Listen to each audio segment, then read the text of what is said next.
Howdy guys, here are the next two items to get in my to-do list for rework. On the left we have a radio. The model is TEL, T-E-L-L, made by a company called Paillard in Switzerland. And it's definitely from the 30s. Don't know a lot about it yet, but I'll go find out. I just picked these two guys up. Okay, so here's the back of the Paillard machine. You can see right away somebody's walked off with two of the valves because the back came with it, but it was loose. So somebody had taken the back off and walked off with the shiny little valves and probably stuck them on eBay. The rest seems intact though. Field coil speaker and all the rest seems to be there. Interestingly, for a radio in the 30s, at least in my experience, it's a conventional, isolated chassis, mains, transformer, parallel heater setup and all that stuff. Even has an earth connection with an earth mark on it on the chassis. So, yeah, as I say, that one's on the to-do list. Hi guys.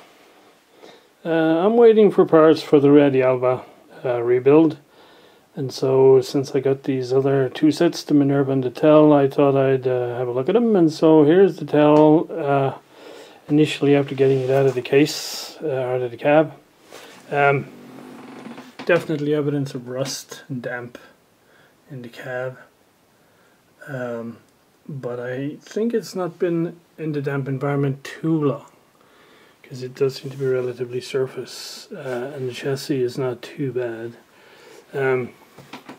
Never seen a chassis where everything was so sealed up.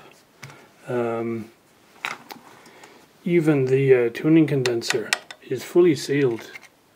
Nothing is exposed at all. Just get this out of the way. So yeah, it's completely sealed. Just room where you can get at the trimmer caps on the top there, and that's it. And whoops.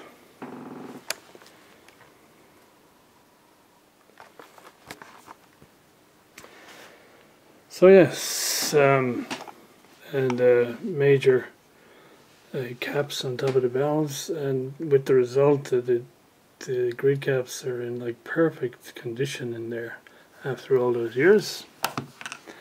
Does kind of look a little bit like a science fiction machine though when you look at it at a distance. Anyway,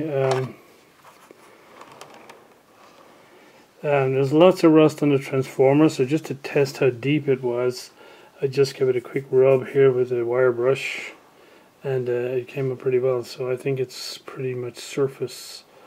It hasn't penetrated too far.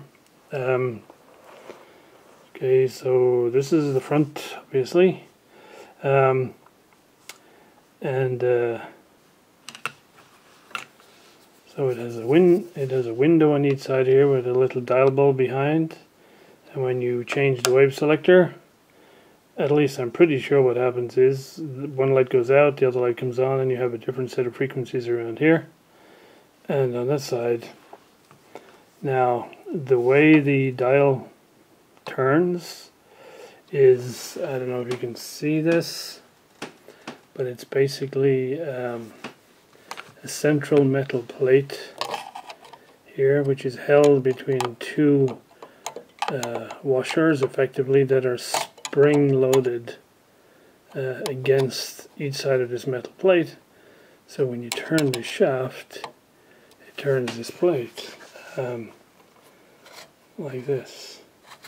Now the only problem here is it's completely bound up, so it'll go there and it won't go any further. So half of the travel here I can't get, and if I go the other way, it goes to there and it literally locks solid. So I don't think it's anything here that's causing the problem, so it must be something inside. Which sort of means at some point all of this mechanism is going to have to come off, take the dial off and have a look-see. And I'm so looking forward to trying to get that back on, because this spring has to get compressed so you can put this pin back in. And ain't that gonna be fun. So there's a first look. I want to have a quick look underneath, see what it's like. So yeah, it all looks pretty original underneath. No evidence of previous work. Some interesting looking components in there. I presume these are all big caps here. I guess these are waxies, so we'll have to have a look at those. Yeah, but it's all, I mean, it was a little bit dusty in here, so I did give it a quick vacuum and blow it out with the old compressor. So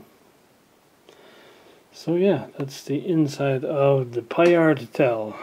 The hardest part so far was it took me about an hour to get the knob off of here because the grub screw had completely rusted inside the knob.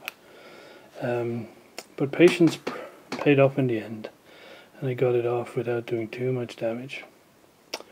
Right, I'll have to do something with the cab before I put it back together, I think. There's some laminate coming off, etc. Anyway, we'll see.